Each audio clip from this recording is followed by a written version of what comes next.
Okay, तो हमें बचपन से ही कार्टून एंड एनिमेस को देखने में बहुत मजा आता है और अगर उनके बारे में मजेदार फैक्ट्स जानने के लिए मिल जाएं तो फिर मजा इंटू 100 हो जाता है। लाइक क्या आपको पता है कि बहुत से ऐसे कार्टून एंड एनिमे मूवीज होते हैं जिनमें टाइम टू टाइम बहुत से चेंजेस होते रहते हैं और अगर आपको लगता है कि टॉम एंड जेरी में सब चीज बढ़ा चढ़ा कर दिखाया जाता है तो आपको ये जरूर देखना चाहिए।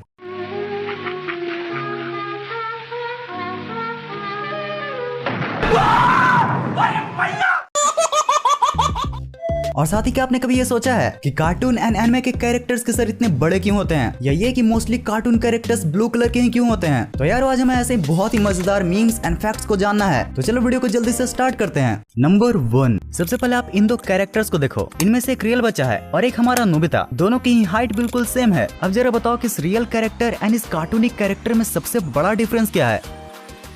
यस गाइस, इनके हेड्स। मतलब भाई आप यहाँ पर भी देख सकते हो कि डोरेमोन का जितना बड़ा सर है उसमें तो उसकी पूरी बॉडी आ सकती है। तो अगर आप भी मेरी तरह ये सोच रहे हो कि इन कार्टून एंड एनिमे कैरेक्टर्स के इतने बड़े सर क्यों होते हैं, तो उसको जानने से पहले आप इस बच्चे की इमेज को देखो। यहाँ भी बच्चे के बॉडी के रिस्पेक्ट से उसका सर बहुत बड़ा है और इन्हीं बच्चों के बॉडीज में हमारा आंसर भी छिपा हुआ है। देखो साइकोलॉजिकली जब भी हम किसी बच्चे को देखते हैं तो वो हमें क्यूट लगता है और इसके पीछे कहीं ना कहीं हमारे माइंड के इवोल्यूशन का भी हाथ है। और ये सिर्फ इंसानों के बच्चे में नहीं बल्कि जानवरों के बच्चों में भी लागू होता है। छोटे बच्चे यानी क्यूटनेस की भंडार, और इसी क्यूटनेस की अपील को बढ़ाने के लिए हमारे कार्टून कैरेक्टर्स के सर इतने बड़े होते हैं। प्रोफेशनली सेम इसी चीज को इन दो बुक्स में भी बताया गया है। और भाई अगर मैं एक सिंपल एग्जांपल दूं तो मेरे इस कैरेक्टर के मुकाबले इस कैरेक्टर को ही देख लो।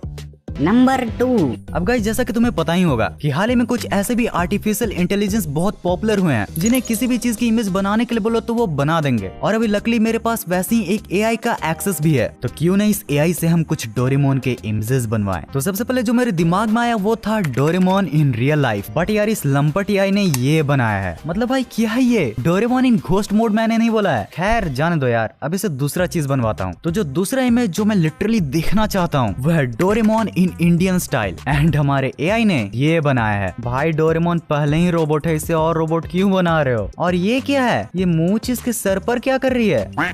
अब last and final request, Doraemon and Michan की वेडिंग, प्लीज कुछ अच्छा देना यार। नॉट बैड, वैसे भी वेडिंग के बाद यही प्रोडक्ट आना था, पर एआई भैया पहले वेडिंग तो दिखा देते। वैसे गाइस ऐसे ही एआई पर कोई टेक्निकल वीडियो बनाई जाए क्या? कमेंट्स में जरूर बताना। वैसे ना एआई के लिए मेरे दिमाग में एक और सवाल आ रहा था। नंबर 3, अच्छा एक मिनट, इस एआई के लिए ना मेरे पास एक और खतरनाक रिक्वेस्ट है। Doraemon main character other than their main characters. वाह क्या इमेज है, मैं तो आगे इसी के बारे में बताने वाला था। ओके गाइस, तो ये किसी एआई ने नहीं बनाया है, बट ये कैरेक्टर डोरेमोन के 1979 के एनिमे में एज ए मेन कैरेक्टर से हुआ था। लाइक जो साइड कैरेक्टर्स होते हैं उनको कम स्क्रीन टाइम दिया जाता है, यानी कि हमारी स्क्रीन पर कम से कम दिखाया जाता है। बट ये कैरेक्टर 1979 के डोरेमोन के एनिमे में बहुत ही ज्यादा दिखाया गया था। इस कैरेक्टर की पर्सनैलिटी कुछ ऐसी थी कि ये बहुत ही कम बोलता था और जहाँ जहाँ हमारे ये मेन कैरेक्टर्स जाते थे वहाँ ये भी होता था, मतलब लगभग हर जगह। बट फिर इसका इतना बड़ा रोल न होने की वजह से और लोगों से कम नोटिस करने की वजह से इस कैरेक्टर को आगे चलकर डिसकंटिन्यू कर दिया गया। मेरे साथ अन्याय हुआ है, मेरे साथ अन्याय हुआ है और मैं अब किसी के साथ अन्याय नहीं होने दूंगा।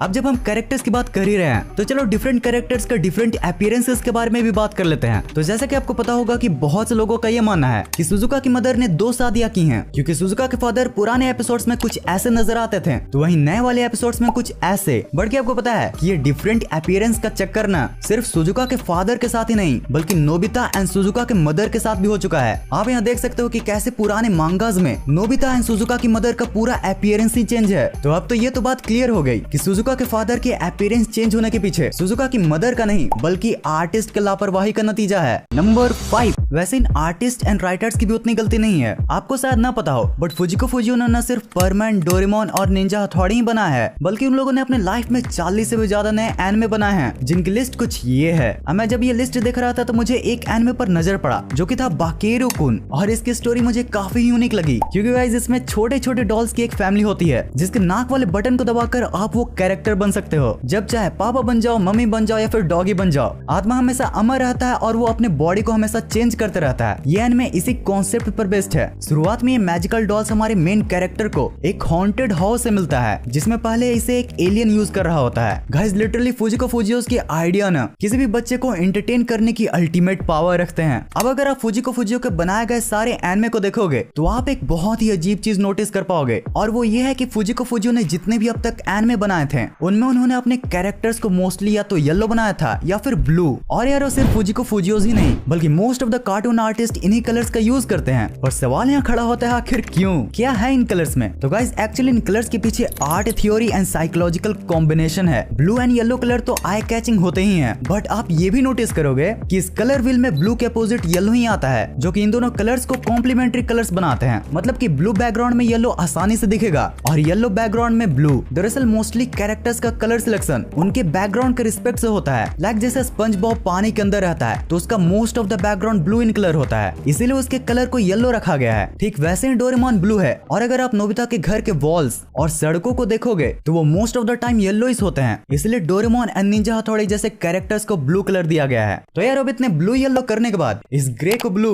और इस रेड को ग्रे भी कर दो, क्योंकि भैया वीडियो यहीं पर हो चुकी है समाप्त। ऐसे ही कार्टून वाले वीडियो देखने हैं तो आपके लिए ये वीडियो है, और नहीं तो ये वाली फन इंटरेस्टिंग वीडियो। भाई इतनी एडिटिंग करने के बाद चला मैं सोने। इस वीडियो को यहाँ तक एंड तक देखने के लिए दिल से thanks for watching this entire video.